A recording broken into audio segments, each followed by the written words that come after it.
Le vent du soir hurlait, tandis qu'une pluie fine tombait paresseusement sur les rues presque désertes. Emma resserra son écharpe autour de son cou, regrettant de ne pas avoir porté un manteau plus épais. Son bus était en retard, et le froid la transperçait jusqu'aux os. Alors qu'elle soupirait de frustration, son regard se posa sur une silhouette tremblante à quelques mètres de là.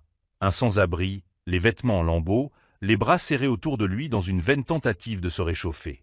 Sans réfléchir à deux fois, Emma ouvrit sa veste et s'approcha. « Voilà », dit-elle doucement en la drapant sur ses épaules. L'homme leva les yeux, la surprise illuminant ses yeux fatigués. Ses lèvres tremblaient, non seulement à cause du froid, mais aussi de cette gentillesse inattendue. Il ouvrit la bouche pour parler, mais avant qu'il ne puisse le faire, le bus d'Emma arriva, et elle monta précipitamment à bord, le laissant le regard perdu dans ses pensées. Elle était loin de se douter que ce simple geste de gentillesse allait tout changer. Alors que le bus s'éloignait, le sans-abri serrait fermement sa veste, un petit sourire mystérieux aux lèvres. Le lendemain matin, Emma sortit précipitamment de son appartement, déjà en retard au travail. En arrivant à l'arrêt de bus, elle se figea. Debout, impeccablement vêtu d'un costume élégant, se tenait le même sans-abri que la veille, sauf qu'il n'avait plus l'air d'un sans-abri. Sa barbe était taillée, ses cheveux soigneusement peignés, et il tenait dans ses mains sa veste fraîchement lavée. Emma cligna des yeux, incrédule. « Toi, tu as l'air différent, » balbutia-t-elle. L'homme lui sourit chaleureusement. « Merci à vous, » dit-il en lui tendant la veste. « Je voulais vous la rendre personnellement. » Avant qu'elle puisse poser des questions, une élégante voiture noire s'arrêta et un chauffeur en sortit pour lui ouvrir la portière. « Je m'appelle Daniel, » dit-il, « et j'aimerais vous remercier pour votre gentillesse. Tu veux prendre un café avec moi ?» Emma hésita, l'esprit s'emballant. Qui était cet homme? Pourquoi était-il sans abri quelques heures auparavant? La curiosité l'emporta sur la prudence, et elle hocha la tête en montant dans la voiture. Alors que la porte se refermait, elle ne pouvait s'empêcher de penser que sa vie allait prendre un tournant extraordinaire. Le café était élégant, loin des endroits habituels qu'Emma fréquentait. Daniel commanda pour eux deux, ses manières raffinées, sa voix douce. « Tu te demandes probablement ce qui s'est passé hier soir, » commença-t-il en remuant son café. Emma hocha la tête avec empressement. « Je n'étais pas vraiment sans abri, » admit-il. « Je testais quelque chose. » Emma fronça les sourcils. « Tester quoi ?» Daniel se pencha en avant, le regard intense. La gentillesse. J'ai passé des années à créer des entreprises, entouré de gens qui ne se souciaient que de ma fortune. Hier soir, je voulais voir si quelqu'un aiderait un inconnu sans rien attendre en retour. Les joues d'Emma s'empourprèrent. Et j'ai réussi ton examen. Daniel Ritt-Dousman. Non, tu as dépassé les bornes. La plupart des gens ignorent ceux qui sont dans le besoin. Mais tu n'as pas hésité. Il fouilla dans sa poche et glissa une petite boîte en velours sur la table. Emma en eut le souffle coupé. « C'est pour toi, » dit-il, en témoignage de ma gratitude. Ses doigts tremblaient lorsqu'elle l'ouvrit. À l'intérieur se trouvait un délicat bracelet en argent, au design complexe. « Je ne comprends pas, » murmura-t-elle. Le regard de Daniel s'adoucit. « Disons-le simplement. J'aimerais mieux te connaître. » Emma n'avait jamais été du genre extravagante, mais au fil des jours, Daniel l'a entraînée dans un monde qu'elle n'avait connu qu'au cinéma. Dîner privé, balade en yacht au coucher du soleil, excursions spontanées dans des lieux à couper le souffle, chaque instant était un rêve. Pourtant, malgré le luxe, Daniel restait étonnamment terre à accent grave-terre, son rire sincère, ses conversations profondes. Un soir, alors qu'il se promenait dans un jardin tranquille, Emma posa enfin la question qui la hantait. « Pourquoi moi ?» On pouvait avoir n'importe qui. Daniel s'arrêta et se tourna vers elle. « Parce que tu m'as vu quand j'étais invisible, » dit-il doucement. « C'est rare. » Ses doigts effleurèrent les siens, lui faisant frissonner. Le cœur d'Emma battait fort. Elle n'avait jamais cru aux contes de fées, mais avec Daniel, elle commençait à se demander si, peut-être, il pouvait exister. Alors qu'Emma s'installait dans cette romance éclair, une visiteuse inattendue se présenta à sa porte, une femme d'un certain âge, le regard perçant et la posture royale. « Tu dois être Emma, » dit-elle froidement. « Je suis la mère de Daniel. » Emma sentit son estomac s'enouer. La femme entra sans y être invitée, son regard balayant le modeste appartement. « J'imagine que vous vous demandez pourquoi je suis là, » poursuivit-elle. Emma hocha la tête, la gorge sèche. « Daniel a tendance à se laisser distraire, » dit sa mère. « Mais notre famille a des attentes. Je suis sûr que tu comprends. » Le message implicite était clair. Emma n'était pas assez bien. Ce soir-là, quand Daniel appela, Emma hésita avant de répondre. « Tout va bien ?» demanda-t-il, devinant son humeur. Elle força un sourire. « Juste fatiguée, mentit-elle. » Mais le doute avait été semé. Ce conte de fées était-il trop beau pour être vrai? Emma se tourna et se retourna toute la nuit, les paroles de la mère de Daniel résonnant dans sa tête comme un disque rayé. Au matin, elle s'était convaincue de se retirer, juste un peu, pour protéger son cœur. Quand Daniel lui envoya un texto l'invitant à un concert privé ce soir-là, elle hésita avant de répondre « Je ne peux pas venir ». Prise de travail. 3 points apparurent, puis disparurent. Finalement, sa réponse arriva. « Tout va bien. » Emma se mordit la lèvre. J'avais beaucoup de choses en tête. Elle s'attendait presque à ce qu'il insiste, qu'il exige des réponses, mais son message suivant la surprit. « Je comprends. » Reporter? Sa compréhension ne fit qu'empirer les choses. Ce soir-là, au lieu de sortir, Emma se blottit sur son canapé, les yeux fixés sur le bracelet que Daniel lui avait offert. Sabotait-elle quelque chose de beau par peur? Ou sa mère avait-elle raison? Tout cela n'était-il qu'une distraction passagère pour lui? Un coup frappé à sa porte le lendemain après-midi fit sursauter Emma. Elle l'ouvrit et trouva un coursier tenant une enveloppe. À l'intérieur se trouvait un mot manuscrit. « Emma, je ne sais pas ce qui te tracasse, mais j'aimerais bien le savoir. Retrouve-moi là où tout a commencé. Ce soir, 19h, Daniel. » Son cœur battait la chamade.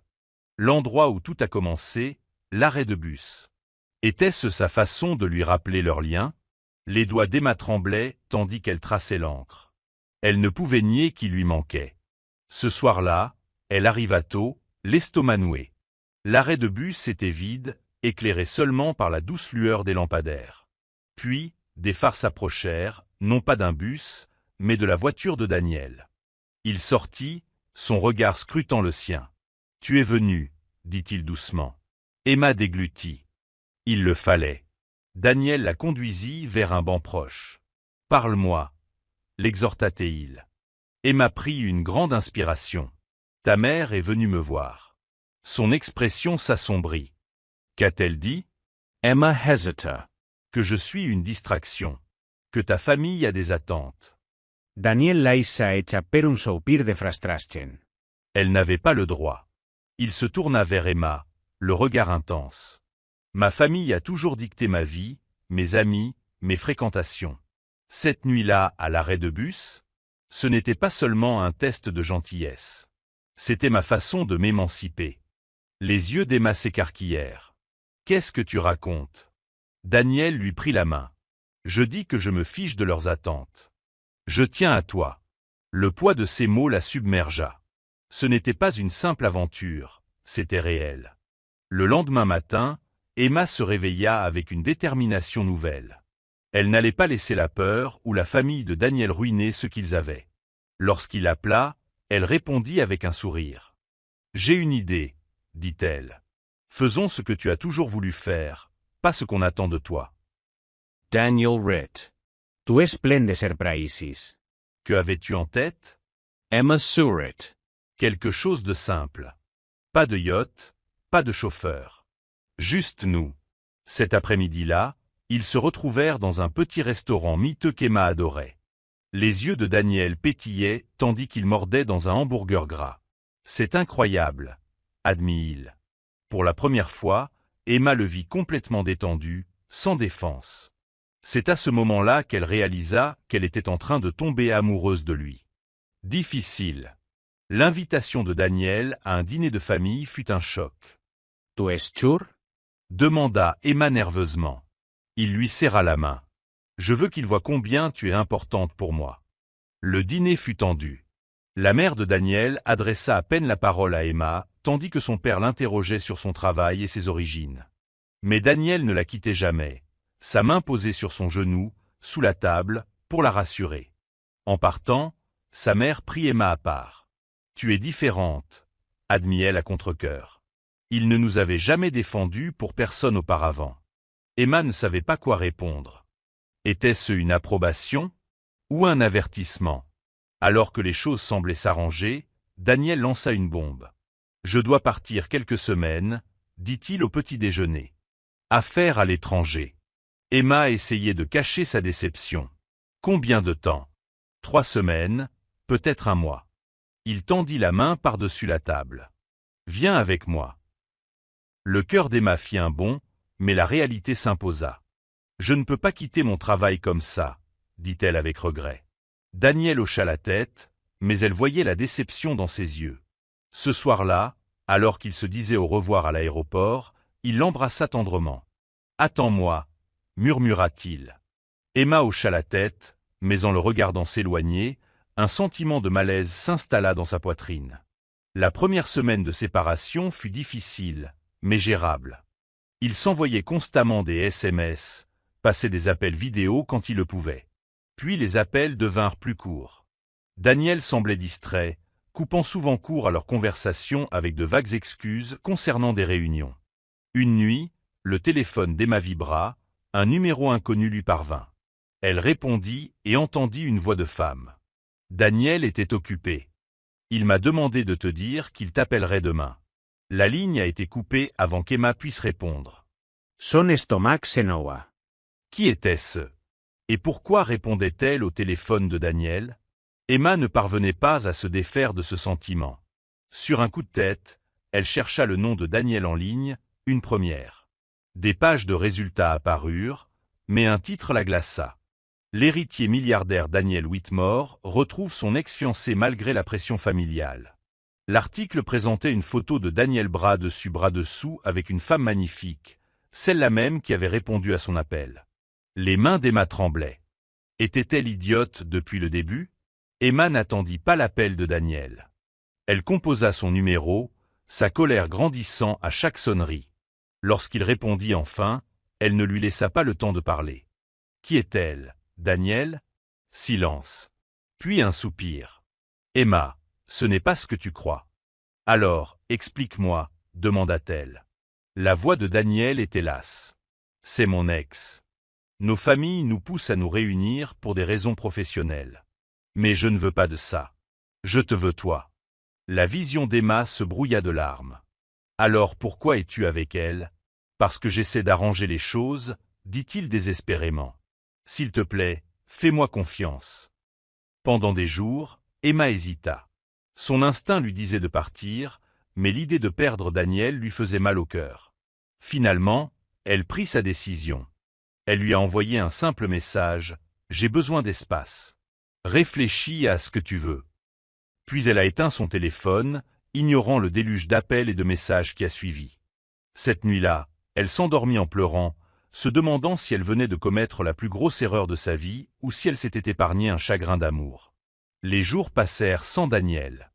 Emma se consacra au travail, évitant les réseaux sociaux et toute information susceptible de le mentionner. Ses amis remarquèrent son calme, mais n'insistèrent pas. Un soir, sa meilleure amie, Léa, lui tendit une tasse de thé et lui dit « Tu es malheureuse. Parle-moi. » Emma hésita avant de tout raconter. L'article, le coup de fil, le chagrin. Léa l'écouta attentivement, puis la surprit en disant « Et s'il disait la vérité ?» Emma cligna des yeux. « Tu crois que je devrais le croire ?» Léa haussa les épaules. « Je pense que l'amour vaut la peine de se battre. » Au moins, écoute-le. Ce soir-là, Emma ralluma enfin son téléphone. Des dizaines d'appels manqués, de SMS et de messages vocaux affluèrent, tous de la part de Daniel. La dernière dit simplement « Je rentre à la maison. S'il te plaît, laisse-moi t'expliquer. » Son cœur battait la chamade. Était-elle prête à l'affronter? Emma n'avait pas prévu de le rencontrer. Mais, d'une manière ou d'une autre, elle se retrouva devant la porte d'arrivée, l'estomac noué. Quand Daniel apparut enfin, il semblait épuisé, son costume habituellement impeccable froissé, ses yeux scrutant la foule avec désespoir. Puis il la vit. Pendant un instant, aucun des deux ne bougea. Puis Daniel laissa tomber son sac et réduisit la distance qui les séparait à grandes enjambées. « Tu es là » souffla-t-il, comme s'il n'arrivait pas à y croire. La détermination d'Emma vacilla, tandis que son odeur familière l'enveloppait. « J'avais besoin de te voir, » admit-elle. Daniel lui prit le visage entre ses mains. C'en était fini pour elle. J'y ai mis fin, publiquement. Ma famille est furieuse, mais je m'en fiche. Ses pouces essuyèrent ses larmes. Tu es la seule personne que je veux. L'honnêteté brute de sa voix brisa ses doutes. Emma pensait que ce serait la fin. Mais le lendemain matin, son téléphone explosa de notifications. Daniel avait posté une seule photo sur ses réseaux sociaux, rarement utilisée, d'eux deux au restaurant, elle riant tandis qu'il lui volait une frite dans son assiette. La legende? La braille. Internet s'est déchaîné. Les médias ont supposé que son ex-fiancé l'avait désabonné, et la boîte mail d'Emma s'est remplie de demandes d'interview. Elle a regardé Daniel avec incrédulité. « Tu n'étais pas obligé de faire ça. » Il lui prit la main. « Oui, je l'ai fait. Plus de secrets. Plus besoin de se cacher. » Pour la première fois depuis des semaines, Emma se sentait légère. Ce n'était pas seulement une relation, c'était une déclaration. Et elle était partante. La mère de Daniel les convoqua tous deux au domaine familial. Emma se prépara à une nouvelle confrontation, mais à sa grande surprise, la vieille dame lui servit le thé avec une grâce guindée. « Je t'ai sous-estimé », admit-elle à contre-cœur. Daniel n'a pas été aussi heureux depuis son enfance. Daniel serra la main d'Emma sous la table. Son père, cependant, resta sévère. « Ce n'est pas comme ça que ça se passe », grommela-t-il. Daniel soutint son regard d'un air neutre. « Alors, il est temps d'adopter une nouvelle approche. » Tandis qu'il riait, Emma murmura « On vient de gagner. » Daniel rit. « Disons que c'est un match nul. » La tension dans ses épaules s'était apaisée. Pour la première fois, leur avenir semblait possible. Un mois plus tard, Emma rentra chez elle et trouva son appartement illuminé de bougies. Daniel se tenait au centre, tenant une petite boîte, mais pas celle qu'elle redoutait. À l'intérieur se trouvait une clé. « Chez moi, » dit-il doucement. « Je veux que tu l'aies. Sans pression. Quand tu seras prêt. » Le cœur d'Emma se serra. Ce n'était pas un geste grandiose et excessif. C'était discret, personnel, alors. Elle prit la clé et l'embrassa. « Et maintenant » murmura-t-elle contre ses lèvres. Cette nuit-là, alors qu'ils étaient emmêlés dans ses draps, Daniel traça des motifs sur son dos. « Tu te souviens de cette nuit à l'arrêt de bus » Emma sourit. « Comment aurais-je pu oublier ?» Il l'embrassa sur la tempe. « La meilleure décision que j'ai jamais prise, faire semblant d'être sans abri. » Elle lui donna une tape sur le bras en riant. Leur bonheur fut interrompu lorsque l'offre d'emploi de rêve d'Emma comportait un piège. Il fallait partir 6 mois à l'étranger. Elle hésita à le dire à Daniel, mais à sa grande surprise, il sourit. « Je viens avec toi. » Emma resta bouche bée. « Et ton travail ?» Il haussa les épaules. « Je peux déléguer. Et puis, j'ai toujours voulu voyager avec toi. » 2 semaines plus tard, ils atterrissaient dans une ville étrangère animée, Daniel se faufilant avec aisance dans les rues chaotiques tandis qu'Emma s'accrochait à son bras. « Avoue-le, le taquina-t-il. Tu aimes avoir ton propre guide touristique. » Elle leva les yeux au ciel, mais ne put cacher son sourire. Ce soir-là, dans un petit appartement au papier peint décollé et avec vue sur les lumières de la ville, Emma réalisa quelque chose. Un foyer n'était pas un lieu. C'était le cas partout où se trouvait Daniel. Le nouveau travail d'Emma était exigeant, mais la présence de Daniel facilitait tout. Jusqu'au jour où, en rentrant, elle le trouva en train de se disputer avec passion avec un vendeur ambulant, dans des phrases horriblement hachées et des gestes de la main indisciplinés. « Qu'est-ce que tu fais » siffla-t-elle. « J'essaie de t'acheter des fleurs » protesta-t-il. Le vendeur, riant à présent, lui tendit un bouquet en tapotant la joue de Daniel comme un enfant. Emma enfouit son visage dans les fleurs pour cacher son rire. « Tu es ridicule » dit-elle affectueusement.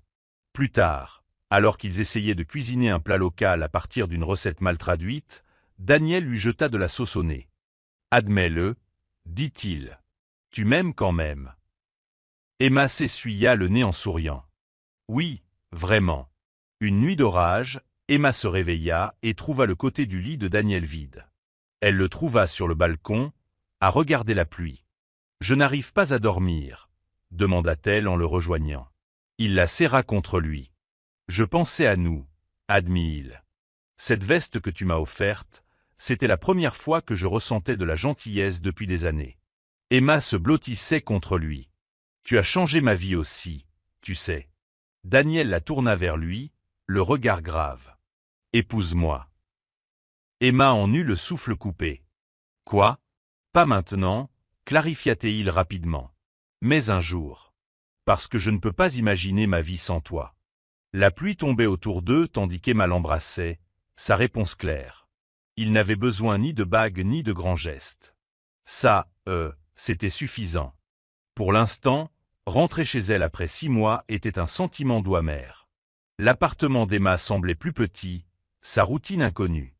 Mais quand Daniel s'est présenté à sa porte avec des plats à emporter et un film, c'était comme si le temps ne s'était pas écoulé. Au milieu du film, il a mis sur pause. « J'ai une idée », a-t-il dit avec enthousiasme. « Allons acheter un logement. Ensemble. » Les baguettes d'Emma se figèrent en plein vol. « Tu veux dire, vivre ensemble ?» Le sourire de Daniel était contagieux. « À moins que vous ne préfériez continuer à vous faufiler dans les appartements de l'autre comme des adolescents. » Tandis qu'ils débattaient de quartier autour de biscuits chinois, Emma comprit que c'était la fin. La vie désordonnée, belle et ordinaire qu'elle avait toujours rêvée. Chercher une maison avec Daniel était une aventure. Il s'opposait à tout ce qui était trop guindé. Fini les manoirs, tu te souviens? Tandis qu'Emma rejetait tout ce qui avait une plomberie suspecte. Puis ils la trouvèrent. Une maison confortable avec une cuisine ensoleillée, un grand chêne dans le jardin et une balançoire. Dès qu'Emma la vit, elle comprit. Daniel aussi, car il se tourna aussitôt vers l'agent immobilier et dit « On la prend ». Alors qu'il signait les papiers, Emma la taquina. « Pas de négociation ?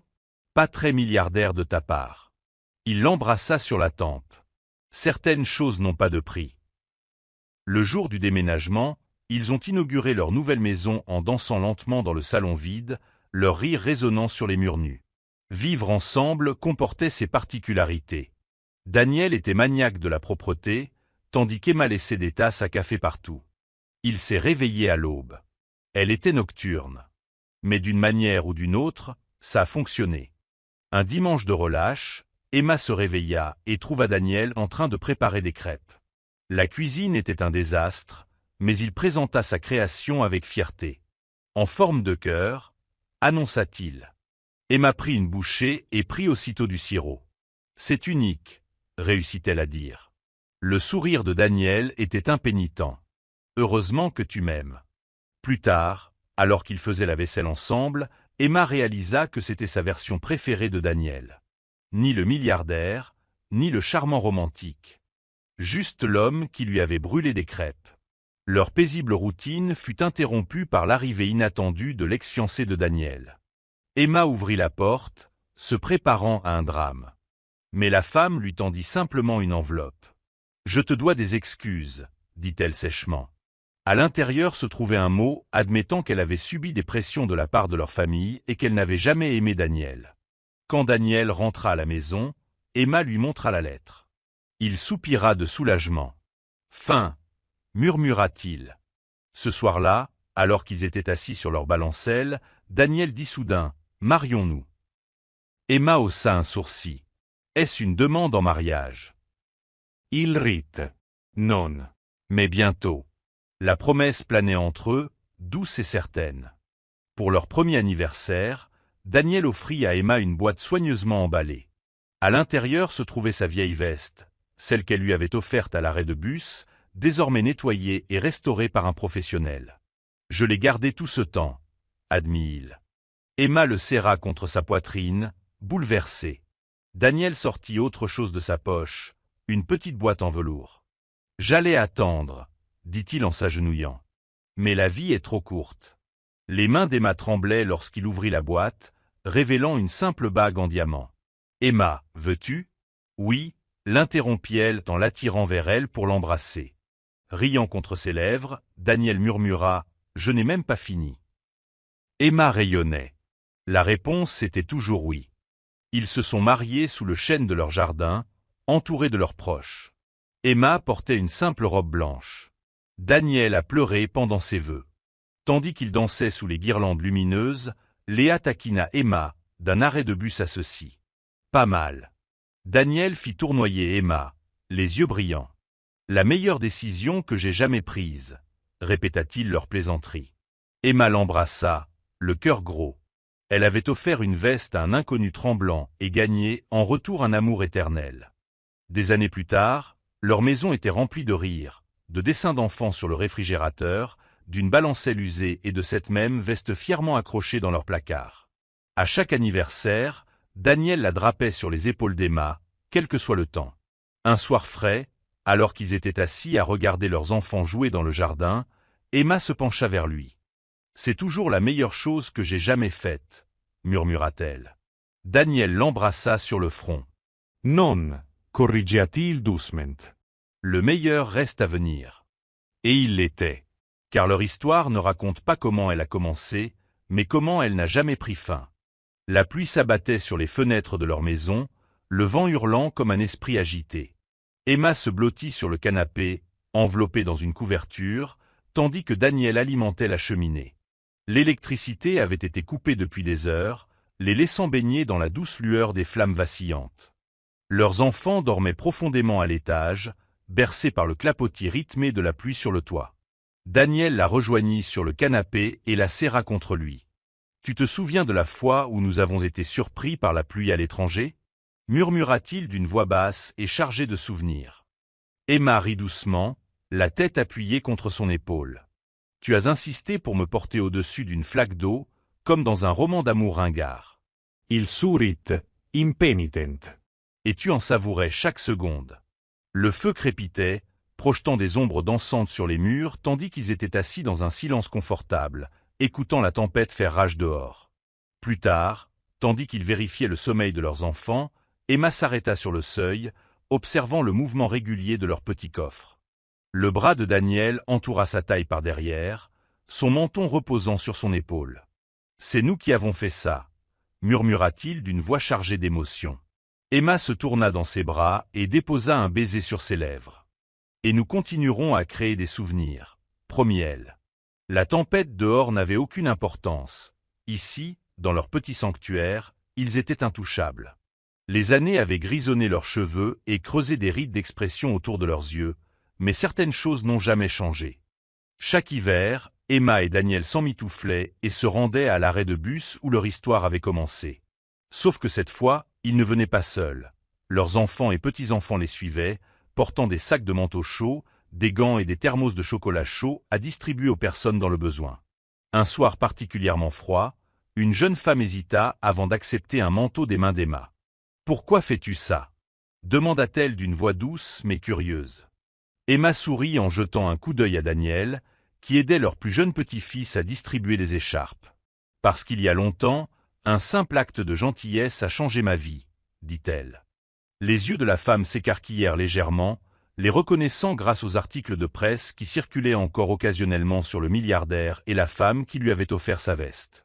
Alors qu'ils retournaient à leur voiture, Daniel entrelaça ses doigts avec ceux d'Emma, leurs mains gantées se balançant doucement entre eux. « Tu crois qu'on arrêtera un jour » demanda-t-il, même s'il connaissait déjà la réponse. Emma lui serra la main. « Impossible. » Derrière eux, leurs petits-enfants bavardaient avec enthousiasme, planifiant déjà la sortie de l'année prochaine. L'héritage de cette nuit froide à l'arrêt de bus perdure, non seulement dans leur histoire d'amour, mais aussi dans les vies qu'ils continuent de côtoyer. Et tant qu'il y aura des hivers, il y aura toujours de la chaleur à partager.